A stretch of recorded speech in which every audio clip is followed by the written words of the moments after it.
The winter air bit at my cheeks as I hurried down the narrow street, my worn-out sneakers slipping on patches of ice. The restaurant's warm light spilled onto the sidewalk ahead, promising a brief respite from the cold. My uniform, a black skirt and white button-up shirt, did little to shield me from the biting wind, but I couldn't afford to be late again. One more strike and Mrs. Kowalski would fire me without hesitation. I slipped through the back entrance, the kitchen's humid warmth enveloping me like an embrace. The air was thick with the scent of garlic, butter, and expensive wine, aromas that once felt foreign, but had become familiar over the past 3 months. The sounds of sizzling pans and shouted orders filled the space as I shoved my threadbare coat into my locker. "You're cutting it close, Ellie," Marco, the sous chef, called out, without looking up from the vegetables he was chopping with lightning speed.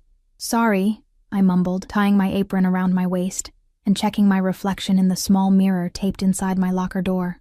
Dark circles shadowed my eyes, standing out against my pale skin. I tucked a strand of brown hair behind my ear and pinched my cheeks, trying to bring some color to my face. I looked exactly like what I was, a 23-year-old single mother working 2 jobs to make ends meet. "Floor's packed tonight," Dina, another server, warned as she pushed through the swinging doors with an empty tray. "Some big shots from downtown. Mrs. K is on the warpath." My stomach clenched. Big spenders meant potential for better tips, but also higher expectations and less tolerance for mistakes. I needed the money desperately. Lily's daycare payment was already a week late, and the heating in our apartment had been spotty all winter. "Table 12 is yours," Dina added, nodding toward the section near the windows. "The rest of your usual plus a 4-top of suits who look like they eat $100 bills for breakfast." I took a deep breath, straightened my shoulders, and pushed through the doors into the dining room. The gentle murmur of conversation washed over me as I weaved between tables, nodding at the regulars. Gennaro's wasn't the most exclusive restaurant in the city, but it was upscale enough that most of the patrons wouldn't notice if a server disappeared, unless, of course, their wine glass was empty. I approached table 12 with practiced ease, keeping my eyes downcast as I set water glasses before each guest. "Good evening, gentlemen. Welcome to Gennaro's. My name is Ellie, and I'll be taking care of you tonight. May I start you with something from the bar?" The conversation at the table hushed, and I felt a peculiar tension settle over the group. I looked up, my rehearsed smile freezing on my face as my eyes locked with a pair of familiar dark ones. My heart stuttered in my chest. Those eyes. I'd know them anywhere. Eyes that had once looked at me with such tenderness that I believed I was the center of someone's universe. Eyes I'd spent years trying to forget. Dominic. He sat at the head of the table, his broad shoulders draped in what I could tell was a tailored suit, even with my limited knowledge of men's fashion. His once boyish features had hardened into sharp angles, a light scar now bisecting his right eyebrow. His dark hair was shorter than I remembered, styled with precision. But those eyes, they were the same. Dark and intense, capable of seeing straight through me. I felt the room tilt slightly, my fingers tightening around the water pitcher to steady myself. It had been 5 years since I'd last seen him. 5 years since he'd disappeared without a word, leaving me alone and pregnant at 18. His expression remained impassive, betraying nothing. No recognition, no surprise, nothing to indicate he remembered the girl he'd once claimed to love more than life itself. The girl who had waited for months for a call or a letter, only to eventually accept that he was gone forever. "Scotch," he said, his voice deeper than I remembered, but with the same slight rasp that used to send shivers down my spine. "Neat." I nodded, struggling to maintain my professional facade as I took the rest of the orders. My hand trembled slightly as I wrote, and I could feel his eyes on me, though I refused to meet his gaze again. The other men at the table were all lean, sharp-eyed individuals who seemed hyper-aware of their surroundings. One man near Dominic kept scanning the room, his hand occasionally drifting to the inside of his jacket. I escaped back to the bar, pressing my hands against the cool marble countertop and drawing in a shaky breath. "You okay?" asked Joel, the bartender. "You look like you've seen a ghost." A ghost. That's exactly what Dominic was. A ghost from my past who had materialized in the worst possible place, at the worst possible time. "I'm fine," I lied, rattling off the drink orders. As Joel prepared the drinks, I glanced back at table 12. Dominic's attention had shifted to a man who was leaning in, speaking to him in low tones. Dominic nodded once, his expression grave.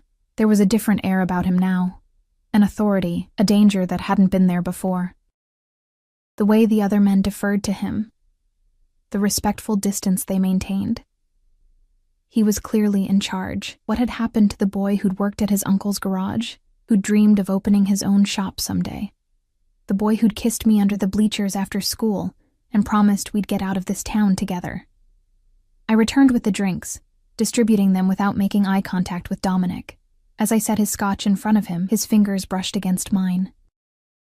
The contact, brief as it was, sent an electric current up my arm. "Thank you, Ellie," he said, my name on his lips sounding like a secret. My head snapped up, and I found him watching me with an intensity that made my breath catch.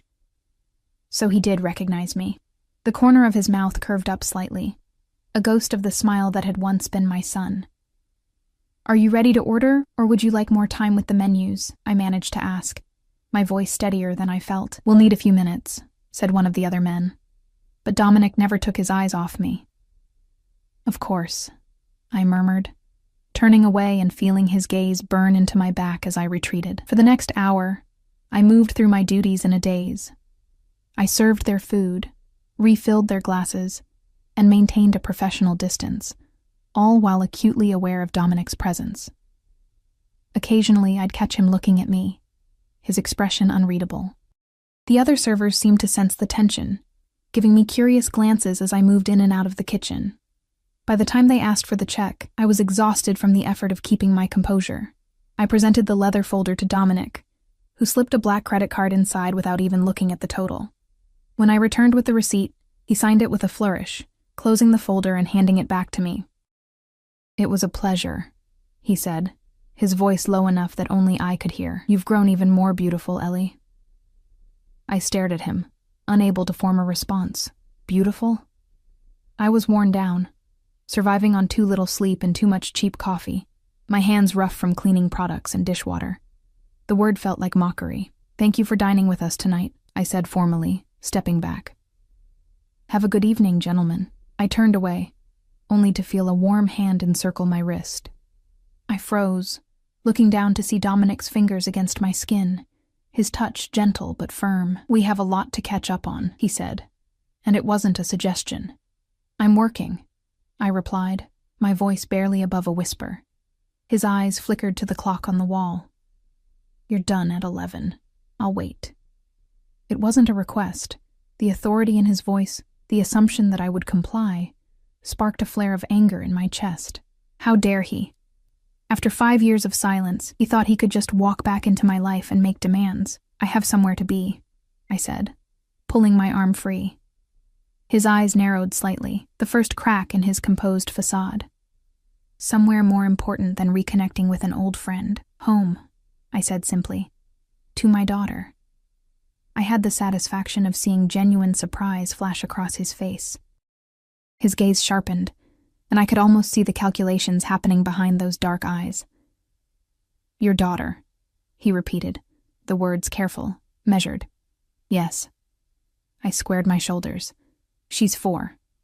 Dominic went still, utterly, completely still, like a predator that had just caught the scent of its prey. The tension around the table thickened as the other men exchanged glances. 4, he said softly. I nodded once, then turned and walked away, my heart hammering against my ribs. I hadn't intended to tell him about Lily. Not like this, not at all. But something in me had wanted to shake his composure, to make him feel even a fraction of the turmoil I was experiencing. I finished my shift in a blur, avoiding Dominic's table as much as possible. By the time I emerged from the employee entrance at 11:15, I was exhausted, emotionally and physically. All I wanted was to go home, relieve Mrs. Abernathy from babysitting duty, and curl up beside my sleeping daughter. The street was quiet, a light snow beginning to fall. I pulled my coat tighter around me and started toward the bus stop, only to falter at the sight of a sleek black car idling at the curb. The back door opened, and Dominic stepped out, now wearing a long black coat that made him look even more imposing. "I'll drive you home," he said, gesturing to the open door. Behind him, I could see the outline of a driver in the front seat. No, thank you, I replied, continuing toward the bus stop. The bus will be here soon. Dominic fell into step beside me, his long legs easily matching my hurried pace. It's late, it's cold, and this isn't a safe neighborhood for a woman alone. I do this every night, I countered, refusing to look at him. I've managed just fine without you. He grabbed my arm, forcing me to stop and face him. His expression was no longer impassive. There was an intensity there, a barely contained fury that made me take a step back. 5 years, he said, his voice low, dangerous. 5 years, and you never thought to tell me I had a daughter. The accusation hit like a slap. Tell you? I hissed, anger rising hot in my throat. How was I supposed to tell you anything when you disappeared without a trace? No goodbye, no explanation, nothing. I had no choice, he growled. Things happened that I couldn't control. Things always happen, Dominic, but people who care about each other find a way to communicate. A phone call, a letter, anything would have been better than silence. We stood there, snow falling around us, our breath forming clouds in the cold air. In the distance, I could see my bus approaching. That's my bus, I said, pulling away from him. Ellie, he said, and there was something in his voice, a vulnerability, a plea, that made me hesitate.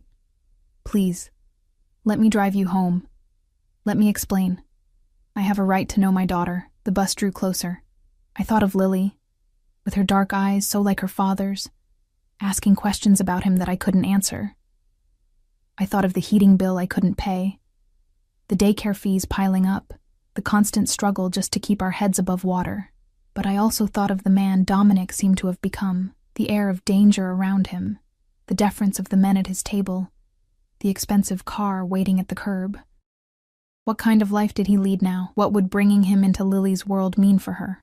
The bus stopped beside us, its doors hissing open.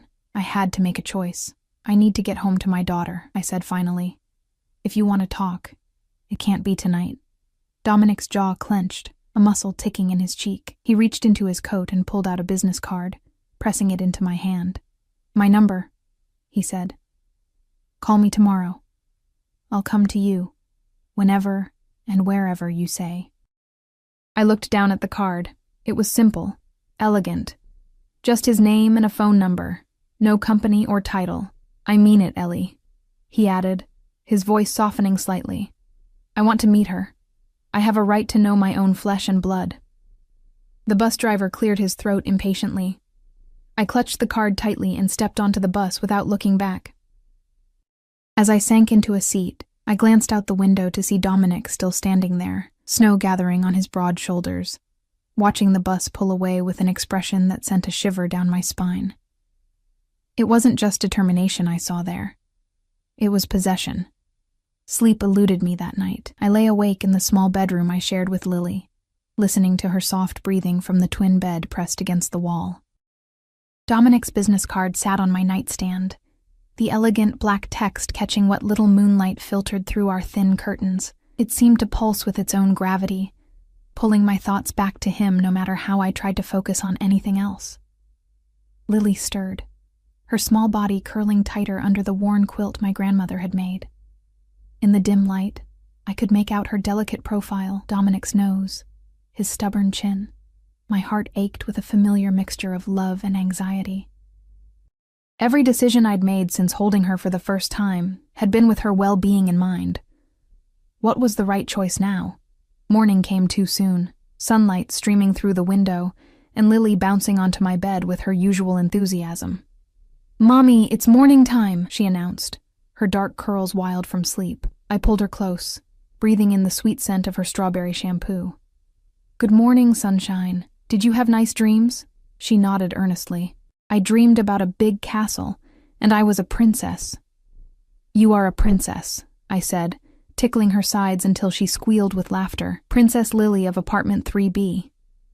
These morning moments with her were sacred, stolen time before the rush of getting her to daycare and myself to my morning job at the coffee shop. Today, however, there was an undercurrent of tension in my movements as I helped her dress, made her favorite peanut butter toast, and braided her hair. "You're quiet, Mommy," she observed as I tied her shoes.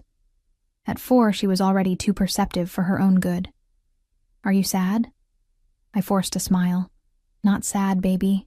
Just thinking." "About what?" "About your father. About the life we might have had. About the man he's become, and whether I should let him into our world." "Grown-up stuff," I said instead, booping her nose. "Nothing for princesses to worry about." After dropping Lily at daycare, I took the long route to the coffee shop, needing time to clear my head. The city was coming alive around me. Storefronts opening, delivery trucks rumbling by, early commuters hurrying with their heads down against the winter chill. I pulled out my phone and Dominic's card, my thumb hovering over the keypad.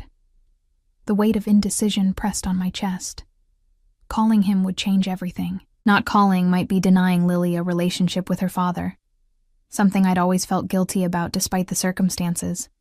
Before I could talk myself out of it, I dialed the number and pressed the phone to my ear, my heartbeat thundering in my temples.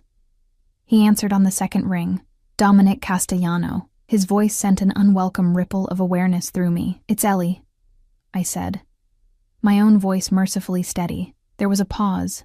Then, "I was hoping you'd call." The background noise on his end suggested he was in a car. "We need to talk," I said.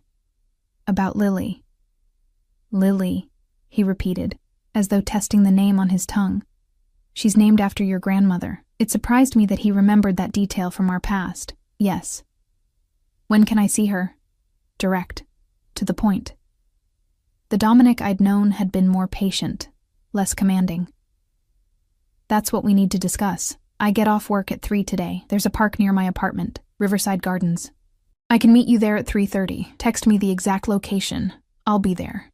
He paused, and when he spoke again, his voice had softened marginally. "Thank you, Ellie." I ended the call without responding, unsure what to say to his gratitude. Was I doing the right thing? The question plagued me throughout my shift at the coffee shop, through spilled lattes and impatient customers. By the time I picked up Lily from daycare, my nerves were frayed.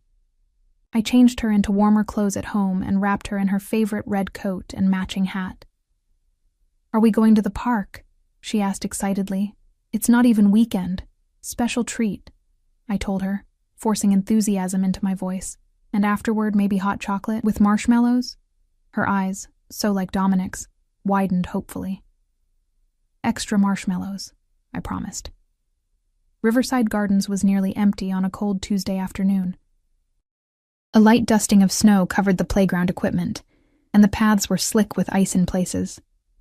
I settled Lily on a swing, pushing her gently while scanning the park entrance. He arrived precisely at 3:30, emerging from the same black car I'd seen the night before. Even from a distance, his presence commanded attention. He wore another impeccable suit beneath his black overcoat, looking wildly out of place among the shabby park benches and faded play structures. He wasn't alone. A broad-shouldered man in a dark jacket remained a few paces behind him, eyes constantly surveilling the area. A bodyguard, I realized with a jolt of unease. What kind of man needed protection in a neighborhood like this? Dominic spotted us immediately. He stood motionless for a long moment, his gaze fixed on Lily as she swung back and forth, giggling. Something passed over his face, an emotion so raw it almost made me look away. He approached slowly, as if afraid of spooking a wild animal. The man behind him maintained his distance, but remained vigilant. "Higher, Mommy! Higher!" Lily called, oblivious to the approaching figures. Dominic stopped several feet away, close enough that I could see the muscle working in his jaw. "Is that her?" he asked, his voice barely audible over Lily's laughter. I nodded, continuing to push the swing. "Lily, honey, I need to talk to someone for a minute. Do you want to go down the slide a few times?" "Yes." She hopped off the swing mid-arc, causing my heart to jump into my throat and race toward the slide with the fearlessness of childhood. "She has your eyes," I said quietly, turning to face Dominic. Up close, the changes in him were even more apparent. There was a hardness to him now, a carefully controlled power that hummed just beneath the surface. "She's beautiful," he said, his gaze never leaving Lily as she climbed the ladder. Perfect. Why are you here, Dominic? Really? I hugged myself against the cold, against the vulnerability his presence evoked. It's been 5 years. His eyes finally shifted to me, dark and intense. I want to know my daughter. I want to be part of her life. Just like that, you reappear and expect to step into the role of father after years of silence? His expression darkened. I didn't know about her, Ellie. If I had... What? What would you have done differently? The questions that had haunted me for years spilled out. Why did you leave? Where did you go? Who are you now, Dominic? He took a step closer, close enough that I could smell his cologne. Expensive, understated, nothing like the drugstore brand he'd worn as a teenager. I left because I had to, he said, his voice low with suppressed intensity. My uncle wasn't just running a garage. He was connected to people, powerful, dangerous people. When he died, I was pulled into that world whether I wanted it or not. I stared at him, processing his words. So what? You're some kind of criminal now, I whispered, unable to keep the horror from my voice. His expression remained impassive. I'm a businessman. I protect what's mine. And the man watching us? I nodded toward the bodyguard who remained at a respectful distance. Insurance, Dominic replied simply. My position comes with risks. Mommy, look at me, Lily called from the top of the slide. Both our heads turned to watch her slide down, her red coat a bright streak against the metal. When she reached the bottom, she noticed Dominic for the first time. Her natural caution with strangers warred with curiosity as she approached, stopping behind my legs. Who's that? She stage whispered, peeking around at him. I placed a protective hand on her head, uncertain how to answer. Before I could formulate a response, Dominic crouched down to her level, maintaining enough distance not to seem threatening. Hello, Lily, he said, his voice gentler than I'd heard it since his return. My name is Dominic. I'm an old friend of your mom's. Lily studied him with the frank appraisal only children can get away with. You're wearing a fancy suit like princes in my books. A smile touched his lips, transforming his face. For a moment I caught a glimpse of the boy I'd once loved. Well, I'm not a prince. Just a man who wanted to meet you. Why? She asked bluntly. Dominic glanced up at me, a question in his eyes. I gave a small shake of my head. Not yet, because I've heard you're a very special little girl, he answered, returning his attention to Lily. And I can see that's true. Lily seemed to accept this explanation, her initial shyness fading. Do you want to see me go down the big slide? I'm not scared of it anymore. I'd like that very much, Dominic replied. I watched as Lily ran back to the playground, Dominic rising to his full height beside me. There was a softness in his expression as he watched her that contrasted sharply with the man I'd encountered at the restaurant. She doesn't know about me, he stated, rather than asked. She knows I met her father when we were young, and that he went away before she was born, I said carefully. She's asked more questions as she's gotten older. What have you told her? The truth. That I don't know where you are, but that you were kind and brave, and would have loved her very much if you'd known about her. His jaw tightened. I want to be in her life, Ellie. I want to be her father. I wrapped my arms tighter around myself. I don't even know who you are anymore, Dominic.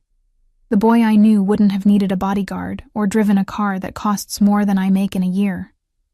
People change. Circumstances change. He took a step closer, but some things remain the same. The intensity in his gaze made my heart stutter. Like what? Like the fact that I never stopped thinking about you, he said, his voice dropping. Like the fact that seeing you again after all these years feels like coming home. I took a step back, shaking my head. Don't. You don't get to say things like that, not after all this time. His expression hardened again. I had my reasons for staying away. And now? What are your reasons for coming back? Business brought me back to the city, he said. Finding you was unexpected. But now that I know about Lily, now that I've seen her, I'm not walking away again. The certainty in his voice sent a chill through me that had nothing to do with the winter air. It's not that simple, Dominic. You can't just insert yourself into our lives because you've decided you want to be a father now. Lily is my priority. Her safety, her happiness. Those come before anything else. She's mine too, he said, a new edge to his voice. My flesh and blood. My daughter. I bristled at his possessive tone. She's a person, not a possession. His eyes narrowed slightly. I want to provide for her, for both of you. The life you're living now. His gaze drifted to my worn coat, my scuffed boots. You deserve better. She deserves better. We're managing just fine, I said stiffly, though the pile of unpaid bills on my kitchen counter told a different story. Are you? He challenged. Working 2 jobs, living in that neighborhood, struggling to make ends meet? That's not the life I want for my child. It's not about what you want, I retorted, anger flaring. You don't get to disappear for 5 years and then dictate how we live. Mommy! Lily called again, waving from the top of the slide. Watch me! We both turned to watch her descend, her delighted laugh carrying across the park. When she reached the bottom, she ran to us, cheeks flushed from the cold and exertion. I went super fast that time, she announced proudly. Dominic smiled down at her, something possessive and tender in his expression. You were very brave, he told her solemnly. Lily beamed at him, then tugged on my hand. Can we get hot chocolate now, with extra marshmallows? You promised. I glanced at Dominic, then back at my daughter. Yes, we can. There's a cafe just outside the park, Dominic said. Not a suggestion, but a statement. My treat. You don't have to, I began, but he cut me off. Please, he said, and for the first time, there was something like vulnerability in his voice. Let me do this one small thing. I hesitated, torn between pride and practicality. Lily looked up at me with hopeful eyes, and I found myself nodding reluctantly. All right, just hot chocolate. The walk to the cafe was tense, at least for me. Dominic and his bodyguard flanked us, the latter maintaining a vigilant watch of our surroundings. Lily, oblivious to the undercurrents, skipped between us, occasionally slipping on icy patches and causing both Dominic and me to reach for her at the same time. The cafe was warm and inviting, the rich scent of coffee and chocolate enveloping us as we entered. Dominic spoke quietly to his bodyguard, who positioned himself near the door while we found a table in the corner. I helped Lily out of her coat, acutely aware of Dominic's eyes on us, cataloging every movement, every interaction. What can I get for everyone? He asked, removing his own coat to reveal the perfectly tailored suit beneath. Hot chocolate for Lily with extra marshmallows, Lily interjected eagerly. Dominic smiled, a genuine smile that reached his eyes. Extra marshmallows it is, and for you? Just regular coffee black, I said, reluctant to let him spend more than necessary on me. He raised an eyebrow, but didn't comment. Moving to the counter to place our order, Lily watched him go, her head tilted in curiosity. He's nice, she declared. And tall, like a tree. Despite my anxiety, I laughed. Yes, he is tall. Is he your boyfriend? The question caught me off guard. No, honey. He's just someone I used to know a long time ago. Before I was born? My heart thumped painfully. Yes, before you were born. Lily seemed to consider this, her small brow furrowing in thought. He looks at you like Prince Eric looks at Ariel in my book. I opened my mouth to respond, but Dominic returned with our drinks, setting a mug overflowing with marshmallows in front of Lily. Her eyes widened with delight as she reached for it. Careful. It's hot, Dominic and I said simultaneously. Our eyes met over Lily's head, and something electric passed between us. A shared concern, a parental instinct that connected us, despite the years and secrets between us. Lily took careful sips of her hot chocolate, a mustache of foam forming on her upper lip. Dominic watched her with naked fascination, drinking in every detail of her face, her mannerisms, the way she swung her legs beneath the table. Do you like princesses? Lily asked him suddenly. Dominic seemed momentarily thrown by the question. I don't know much about them, he admitted, but I'd like to learn. I have lots of princess books at home, she informed him seriously. Mommy reads them to me every night. My favorite is Brave because Merida has curly hair like me and she's not afraid of bears. That sounds like a good story, Dominic replied, matching her serious tone. Maybe someday you could tell me all about it. Lily nodded enthusiastically. warming to him in that easy way children do when they sense genuine interest. I watched their interaction with a mixture of wonder and trepidation. This was what I'd always wanted for her, a father who looked at her like she hung the moon, but the reality of who Dominic had become complicated everything. As Lily chattered about her favorite stories, Dominic occasionally glanced at me, his expression unreadable. When Lily was distracted by the foam in her mug, he leaned closer to me. "I want to help you, Ellie," he said quietly. "Financially, at least. It's the least I can do. We don't need your money," I whispered back, though it was a lie. His eyes narrowed. "Pride won't keep her warm or put food on the table. Let me do this. For her." Before I could respond, Lily tugged on his sleeve, reclaiming his attention. "Do you have any little girls?" she asked innocently. Dominic's expression softened. "No other children. Just me?" She sounded pleased by this prospect. Dominic glanced at me, a question in his eyes. I gave a slight nod. We'd come this far. "Lily," I said gently, "there's something I need to tell you about Dominic." Lily looked at me expectantly, chocolate foam still decorating her upper lip. I reached across the table and wiped it away with a napkin, buying myself a few precious seconds to find the right words. Dominic sat perfectly still, tension radiating from his rigid posture. "Remember how I told you about your daddy?" I began carefully. "How he had to go away before you were born, but that he would have loved you very much if he'd known about you." Lily nodded, her dark eyes, so like Dominic's, growing serious. "You said he was brave and kind." My throat tightened. The boy Dominic had been was brave and kind. The man sitting across from us now was something else entirely, something I couldn't yet define. "Well," I continued, my voice soft, "Dominic is your daddy." Lily's eyes widened, darting between me and Dominic with shocked wonder. The cafe around us seemed to fade away as my daughter processed this revelation. Dominic leaned forward slightly, his hands clasped so tightly on the table that his knuckles whitened. "You're my daddy?" Lily finally asked, her voice small but clear. Dominic nodded, and I saw him swallow hard. "Yes, Lily, I am." She studied his face with new intensity, as if looking for herself in his features. "But you went away." The simple statement hung in the air between them. I held my breath, waiting for Dominic's response, wondering what explanation he could possibly offer a 4-year-old. "I did," he admitted, his voice gentler than I'd heard since his return. "And I'm very sorry about that. I didn't know about you, or I would have come back sooner." "Why didn't you know about me?" Lily asked, the directness of childhood cutting straight to the heart of the matter. Dominic's eyes met mine over her head, and I saw a flash of something like pain before his expression closed again. "Sometimes grown-ups lose touch with each other," he explained carefully. "I had to go far away for a long time, and I couldn't talk to your mom."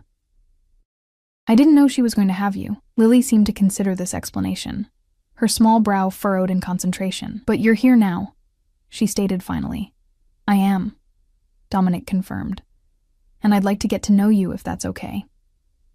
She tilted her head, studying him with that frank, unfiltered gaze that only children possess.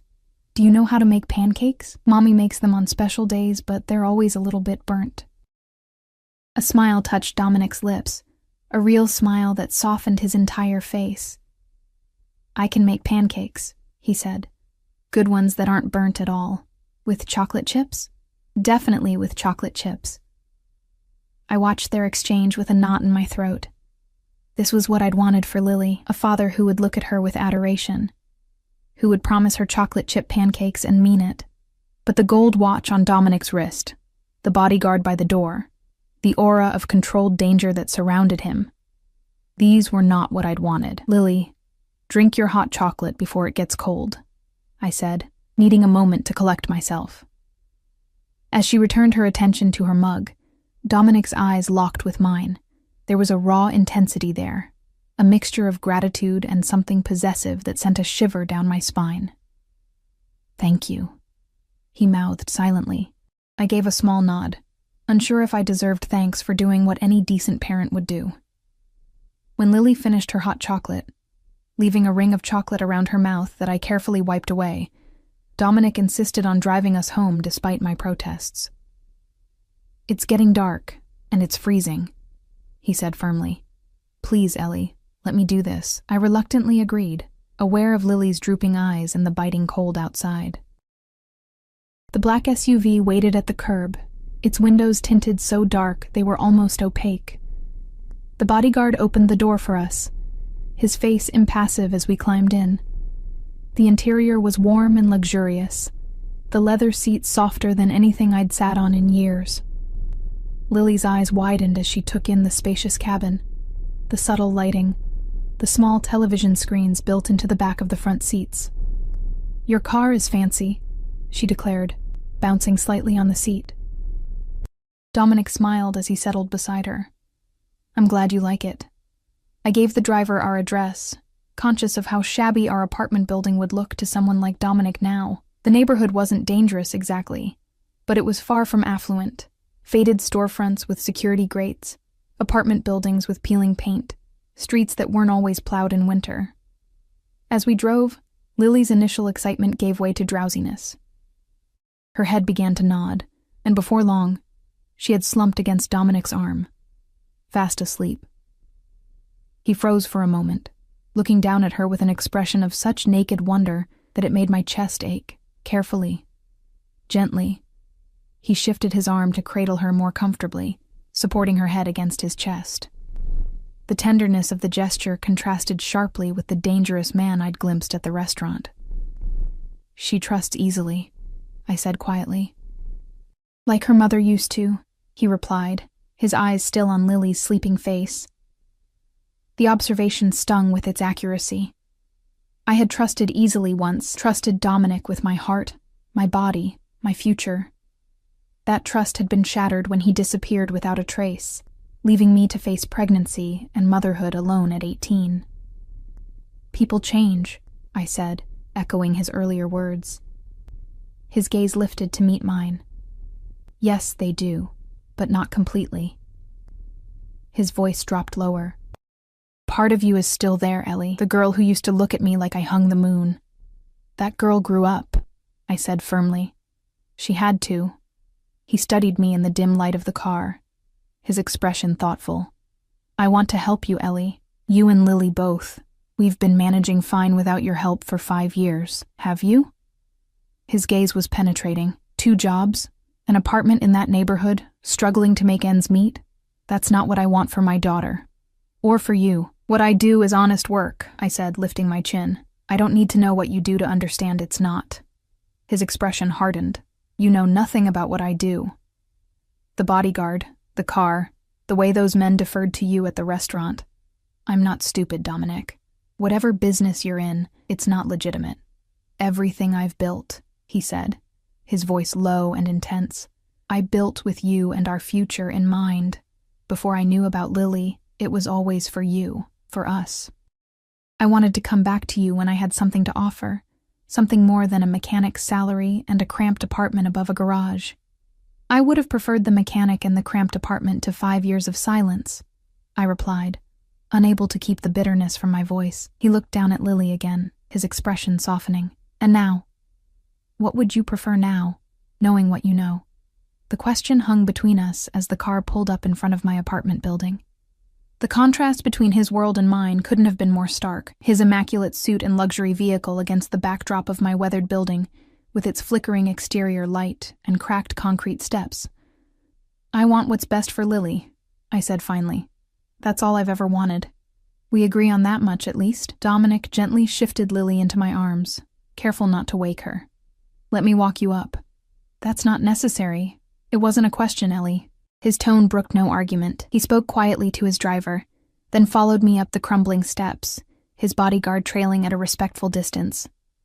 I fumbled with my keys, acutely aware of Lily's weight in my arms and Dominic's presence behind me. Once inside the cramped apartment, I carried Lily straight to our bedroom, laying her down gently and removing her shoes. She stirred but didn't wake as I tucked the blankets around her. When I turned, Dominic was standing in the doorway, his tall frame filling the space, as his eyes took in the modest room Lily and I shared.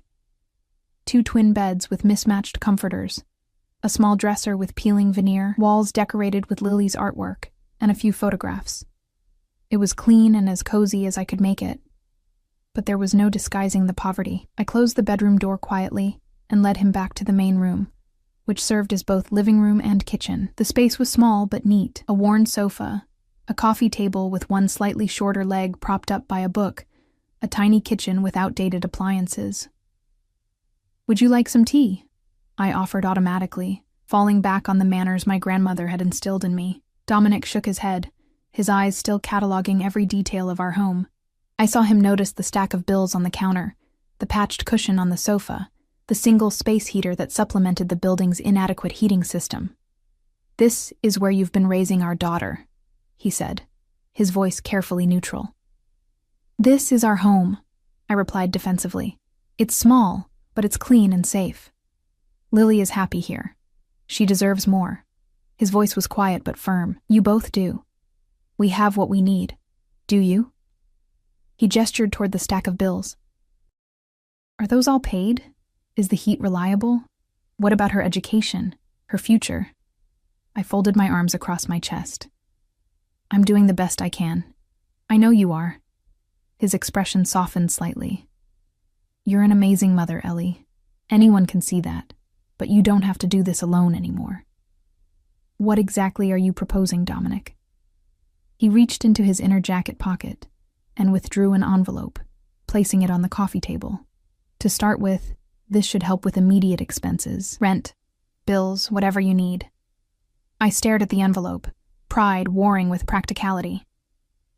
"I don't want your money. It's not for you," he said simply. "It's for Lily, my daughter." The way he said "my daughter," possessive, certain, sent a shiver through me. "And what do you want in return?" His eyes narrowed. "She's not a transaction, Ellie. I want to be part of her life. I want to provide for her, protect her, be the father she deserves." "And how do you see that working exactly? Weekend visits, holiday cards, or are you planning to disappear again when your business takes you elsewhere?" "I'm not going anywhere," he said, his voice hardening. "Not again. Not now that I know about her. People in your line of work don't typically have stable family lives, Dominic." His jaw tightened. "You don't know anything about my life." "Then tell me," I challenged. "Tell me exactly what you do that requires a bodyguard and a bulletproof car." He was silent for a long moment, his dark eyes unreadable. "I'm in import-export," he said finally. "I manage distribution networks, resolve conflicts between competing interests, ensure products reach their destinations safely. That tells me nothing. It tells you enough." He stepped closer, his presence filling the small room. "What matters is that I'm successful. I have resources. I can give Lily, give both of you, the life you deserve." "At what cost?"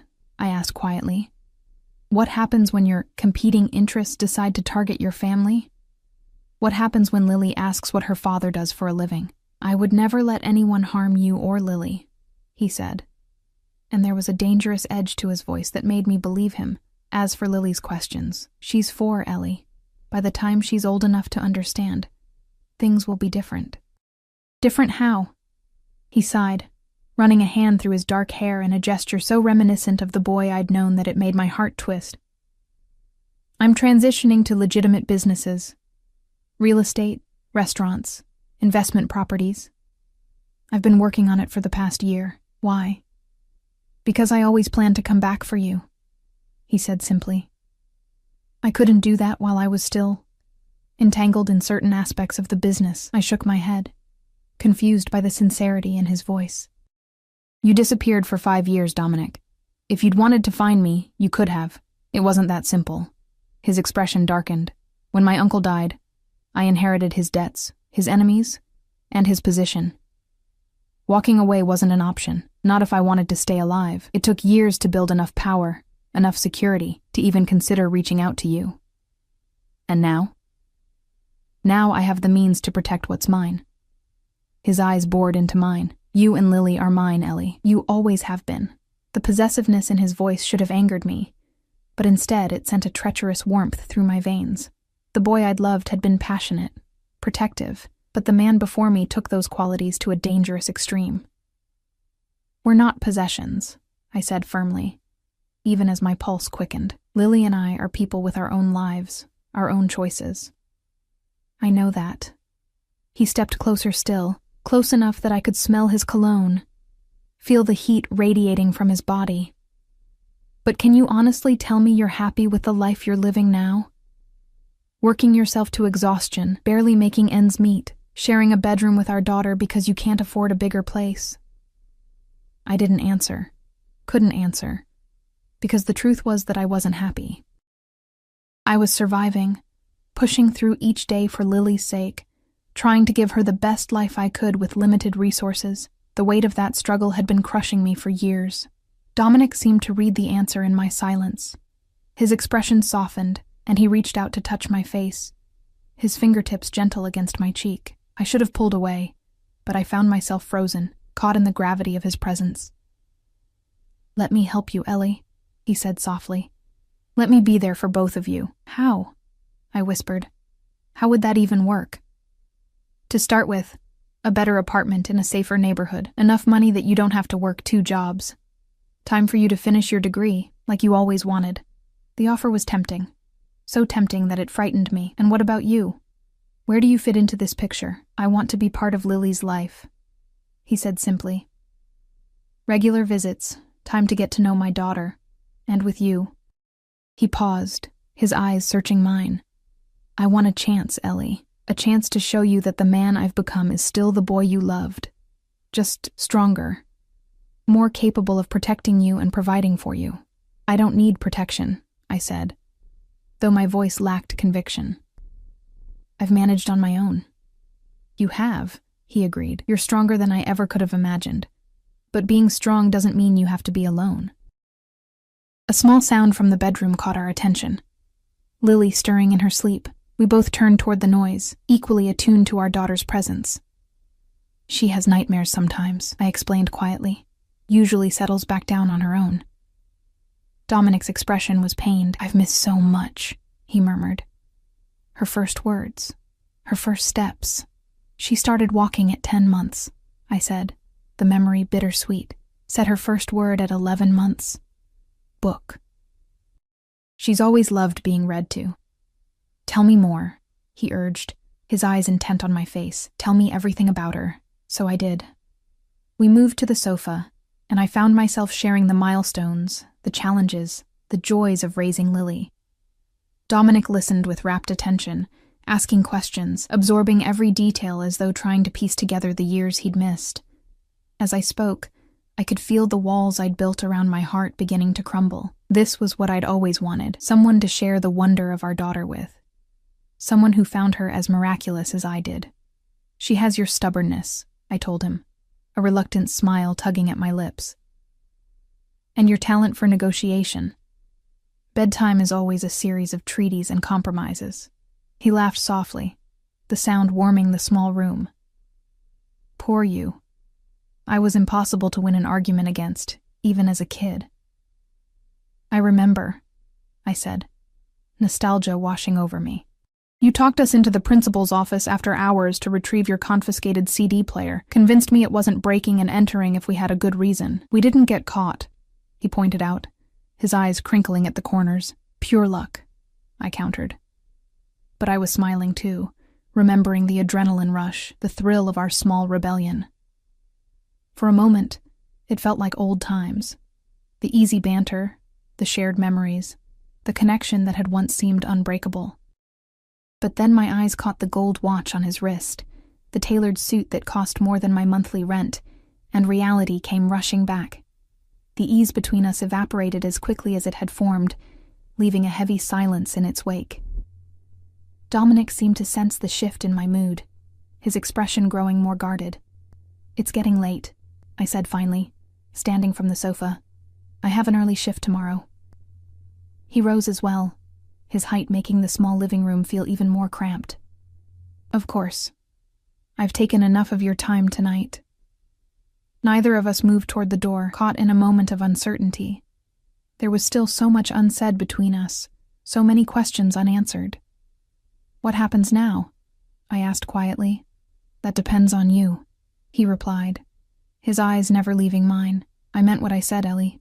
I want to be part of Lily's life, and yours, if you'll let me." "I need time to think," I said honestly.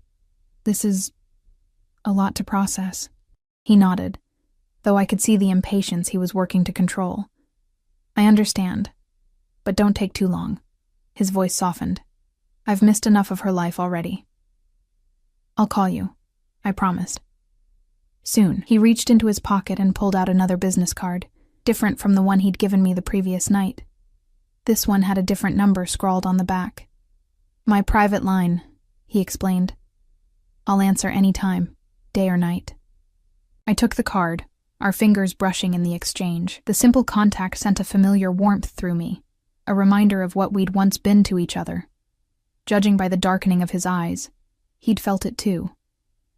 Good night, Dominic, I said, taking a step back. Good night, Ellie. He moved toward the door but paused with his hand on the knob. The envelope on the table. Use it. Not for me, not for you, but for Lily. She deserves better than this. Before I could respond, he was gone, the door closing quietly behind him. I stood rooted to the spot, listening to his retreating footsteps in the hallway. Only when I heard the front door of the building close did I move to the window, peering through the thin curtains to see him stride to the waiting car, his bodyguard falling into step beside him. As the black SUV pulled away from the curb, I turned to the coffee table where the envelope lay. Pride told me to leave it untouched, to prove I could provide for Lily without his help. But practicality and love for my daughter won out. I picked up the envelope, surprised by its weight, and opened the flap. The stack of bills inside made my breath catch. There had to be thousands of dollars, more cash than I'd seen at one time in my entire life. Clipped to the money was a handwritten note. For Lily, and for you. No strings attached. I sank back onto the sofa, the envelope clutched in my trembling hands. The money would solve so many problems. The overdue rent, the heating bill, Lily's daycare fees, the cavity that had been bothering me for months, but I couldn't afford to have fixed. It could give us breathing room, a chance to get ahead, instead of constantly struggling to catch up. But accepting it meant acknowledging Dominic's place in our lives. It meant opening a door I wasn't sure I could close again. I carefully returned the money to the envelope and tucked it into a kitchen drawer beneath the dish towels. I would decide what to do with it in the morning. After a night's sleep cleared my head. Sleep, however, proved elusive.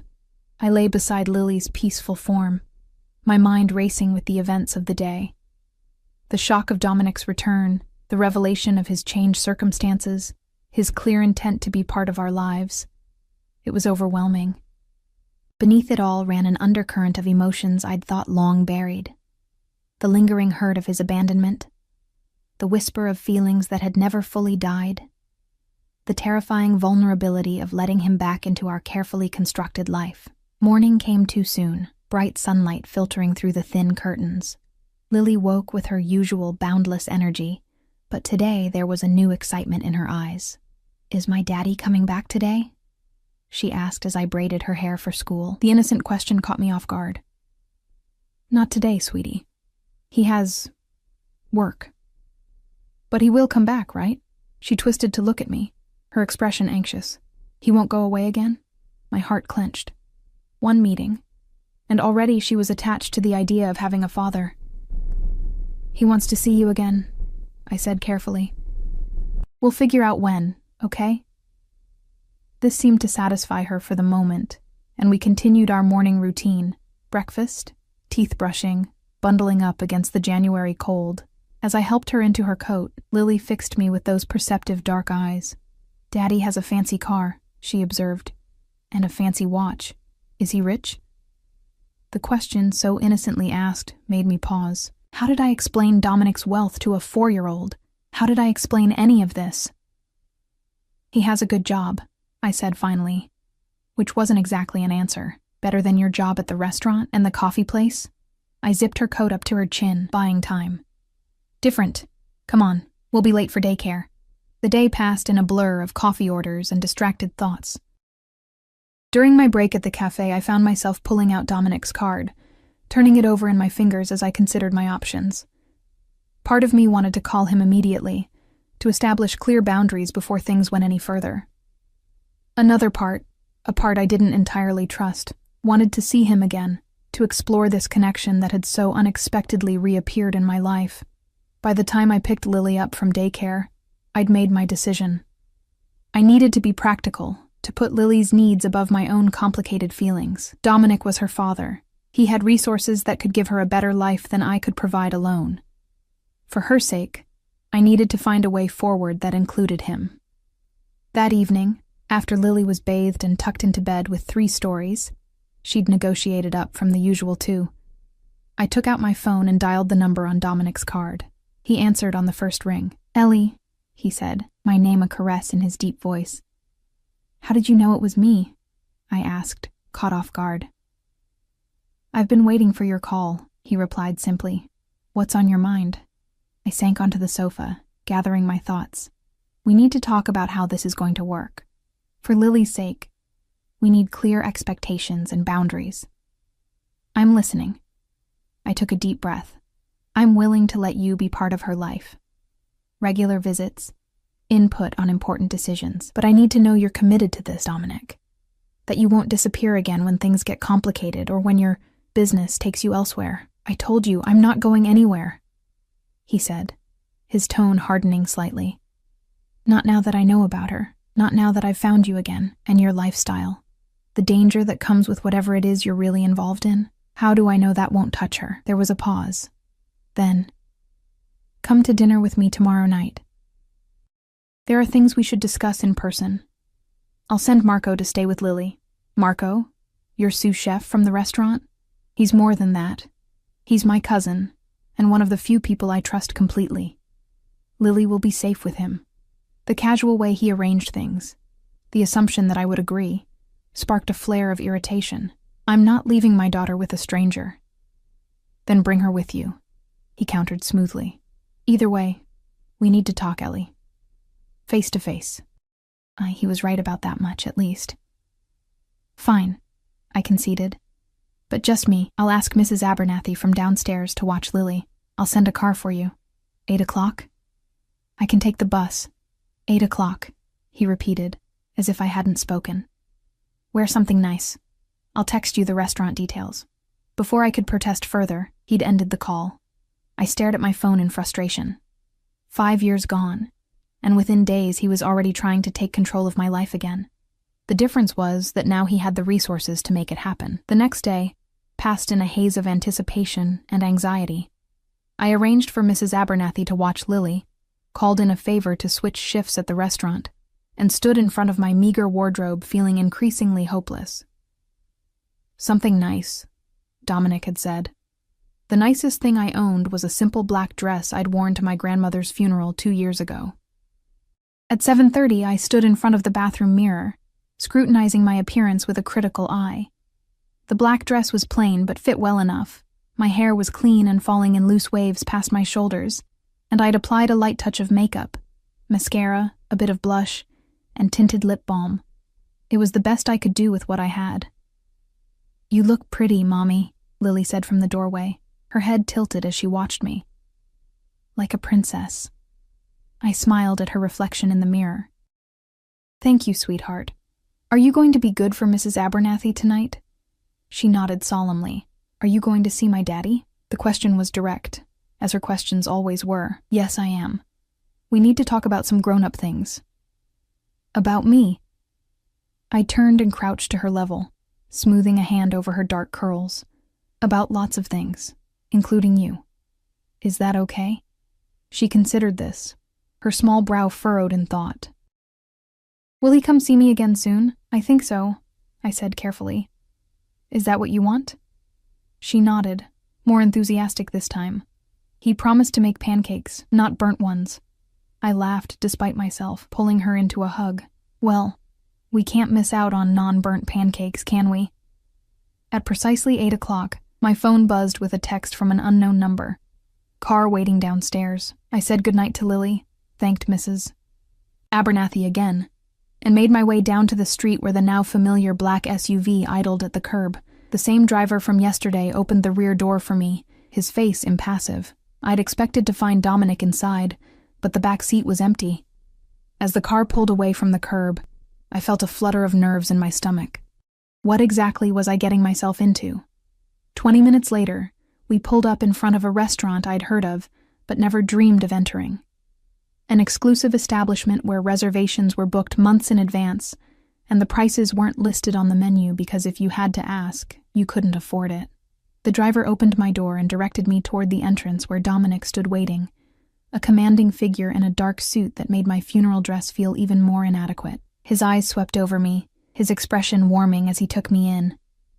"You look beautiful," he said, stepping forward to meet me. "Thank you for coming." I was acutely aware of the eyes on us, the curious glances from other patrons arriving, the respectful nods from the staff. Dominic placed a hand at the small of my back, guiding me inside with a light touch that nonetheless sent warmth radiating up my spine. The maitre d' greeted Dominic by name, leading us not to the main dining room, but to a private area in the back of the restaurant.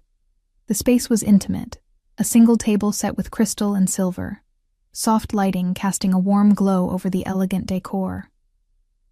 "I thought we'd be more comfortable with privacy," Dominic explained as he held my chair. As I sat, taking in the opulent surroundings, I couldn't help but compare this to our usual date spots from before: the diner with cracked vinyl booths, the pizza place where we'd split a $10 special, the park bench where we'd shared sandwiches wrapped in wax paper. "This is not what I'm used to," I admitted. "I know." He took the seat across from me, his dark eyes intent on my face. "But you deserve this, Ellie. You always have." A server appeared silently at Dominic's elbow, presenting a wine list. Dominic selected a bottle without consulting it, his confidence both impressive and slightly intimidating. When the server withdrew, he leaned forward, his forearms on the table. "I want to be clear about something before we go any further," he said, his voice low and intense. "Whatever happened in the past, whatever mistakes were made, they're behind us now. What matters is the future, our future. Yours, mine, and Lily's." "It's not that simple," I countered. "You can't just reappear after 5 years and expect to pick up where we left off." "I don't expect that," he said, though something in his expression suggested otherwise. "But I do expect a place in my daughter's life, and I hope, in time, to have a place in yours as well." The server returned with the wine, performing the ritual of presentation and tasting with practiced elegance. When we were alone again, I took a sip of the deep red liquid, its complex flavor a stark contrast to the boxed wine I occasionally allowed myself as a treat. "You still haven't told me exactly what you do," I said, setting my glass down carefully. "What your business entails." Dominic's expression grew more guarded. "I told you. Import-export, distribution networks, conflict resolution. That could describe anything from Amazon to the Mafia," I said bluntly. "I need the truth, Dominic. If you're going to be in Lily's life, I need to know what we're getting into." He was silent for a long moment, studying me with those penetrating dark eyes. "My uncle was involved with certain organizations," he said finally. "When he died, I inherited his connections, his obligations. I had no choice but to step into his role." "Criminal organizations," I clarified. His jaw tightened. "Yes." The confirmation, though expected, still sent a chill through me. "And now? You said you're transitioning to legitimate businesses." "I am." He leaned forward again, his voice dropping lower. "The restaurants, the real estate, they're all part of the plan. Clean money, respectable ventures. Within a year, maybe 2, I'll be completely legitimate." "If it's that easy, why didn't you do it years ago?" A muscle ticked in his jaw. "Because it's not easy, Ellie. It's dangerous. People in my position don't just walk away.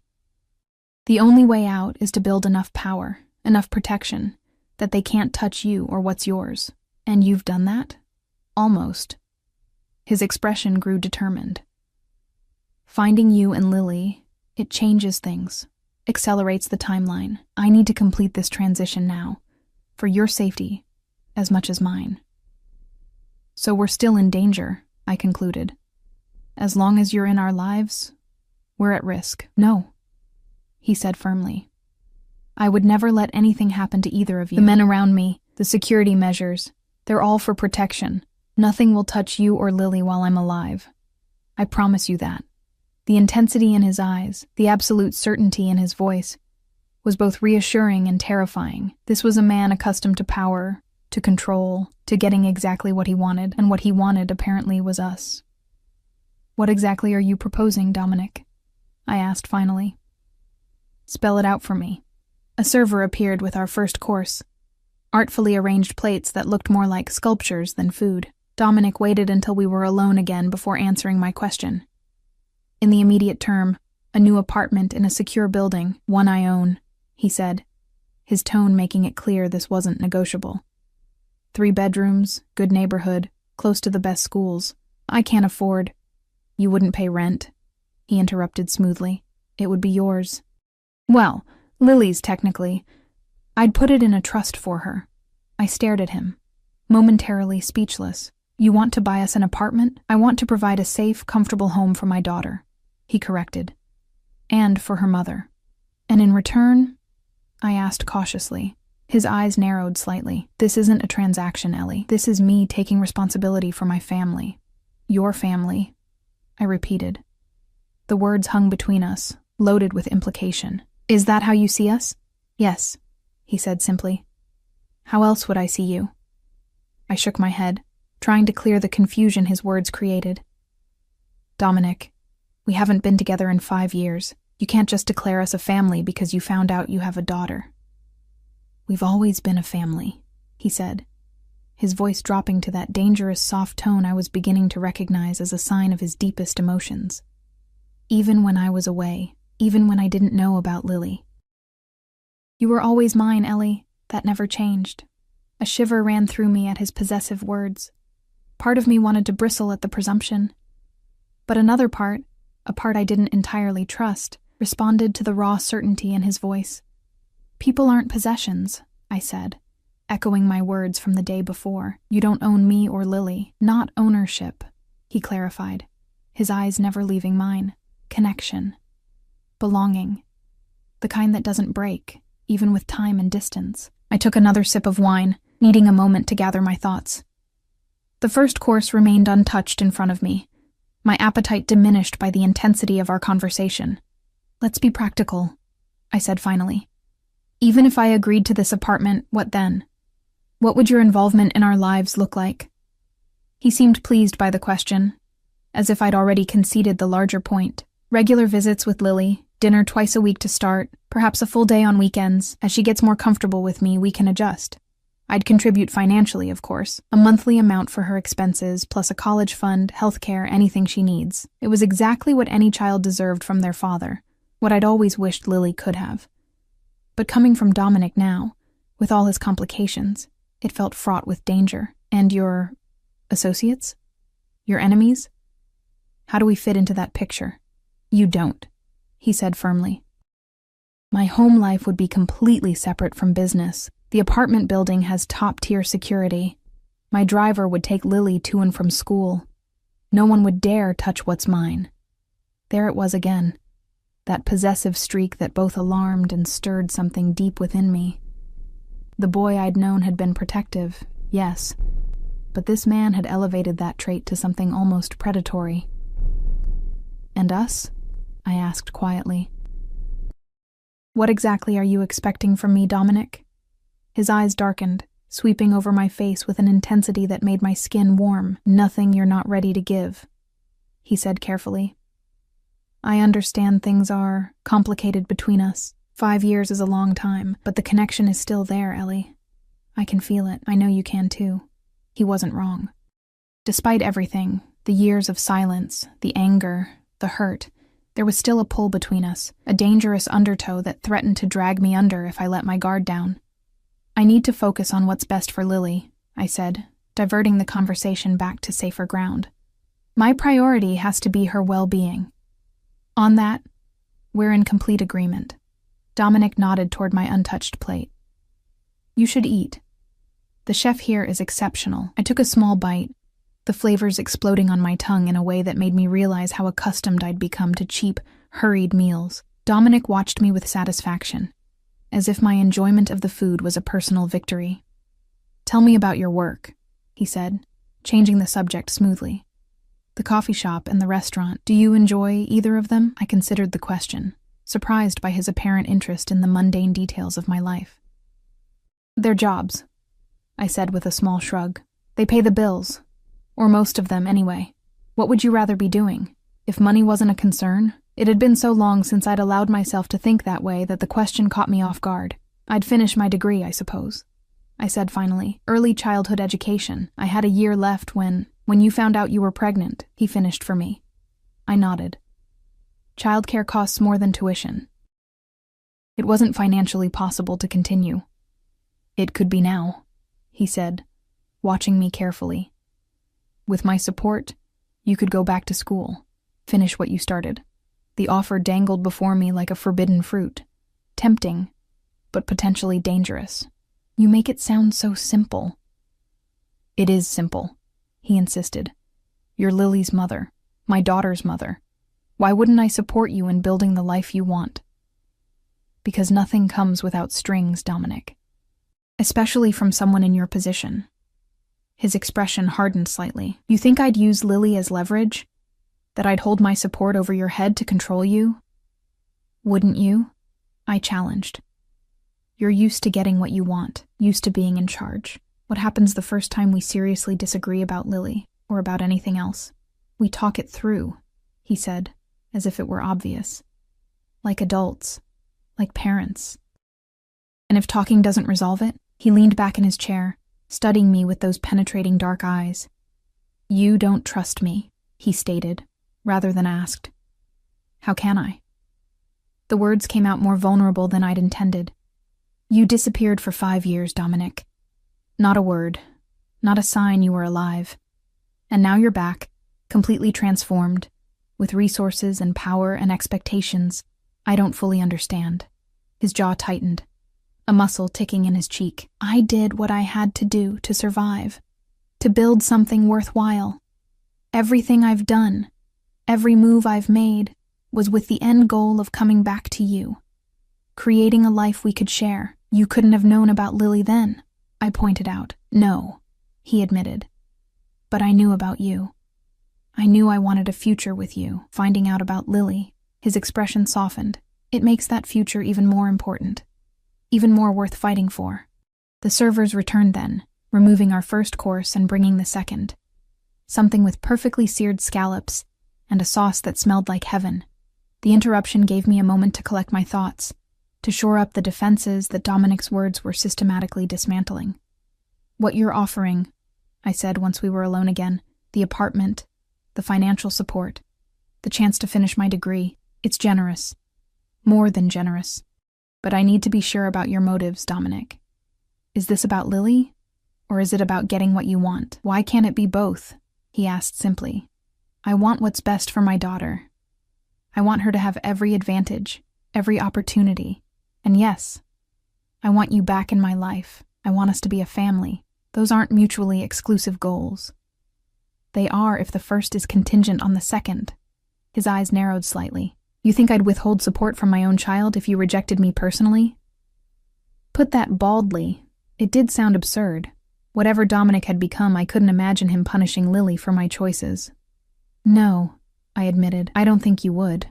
Then what's holding you back? He leaned forward, his dark eyes intense. Be honest with me, Ellie. What's the real issue here? The real issue.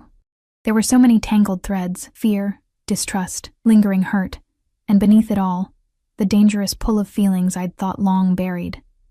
But as I looked at him across the table, one concern rose above the rest. I'm afraid, I said finally, the admission more difficult than I'd expected. Afraid of the world you live in, afraid of the enemies you've made.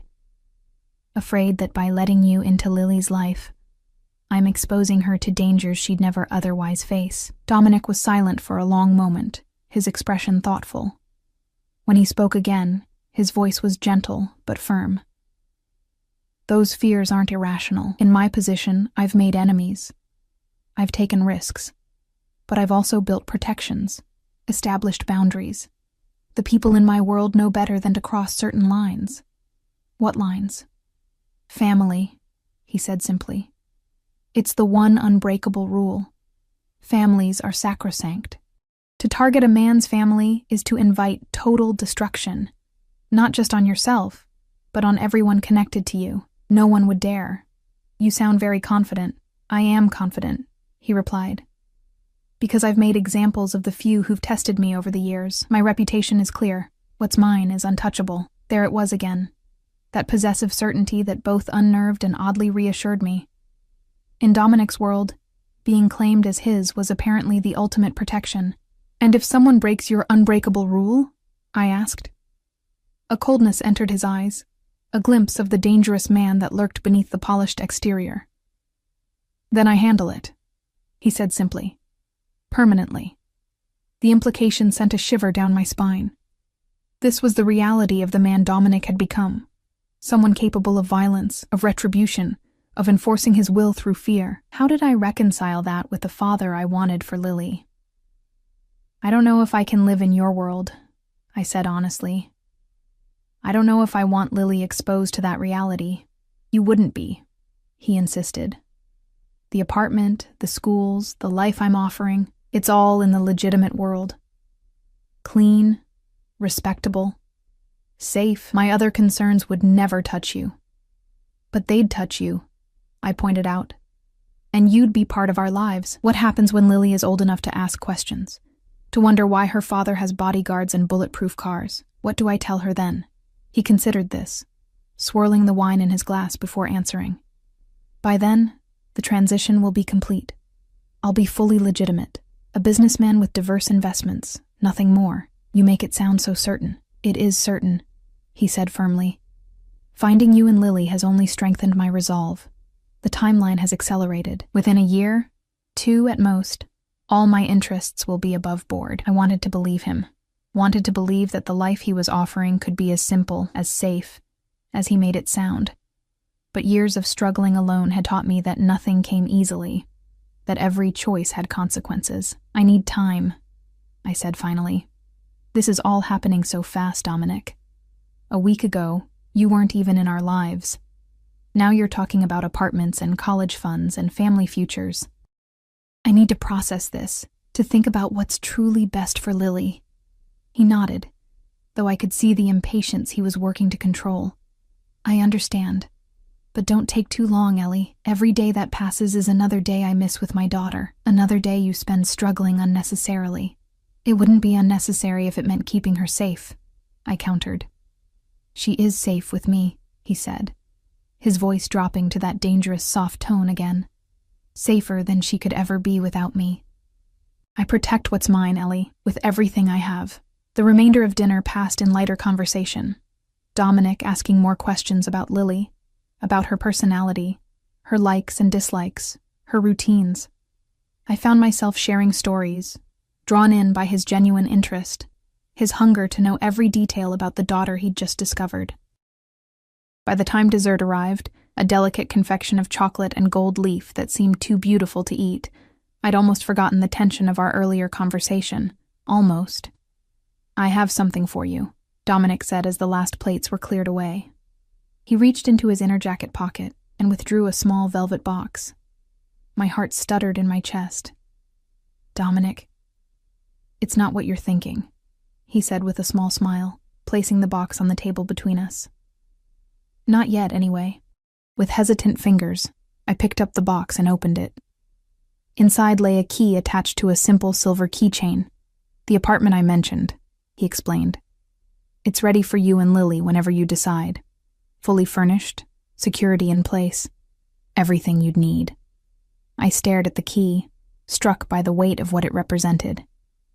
You already set this up, before even speaking to me about it? I like to be prepared, he said simply. The choice is still yours, Ellie. Take it or don't. But it's there, waiting, whenever you're ready.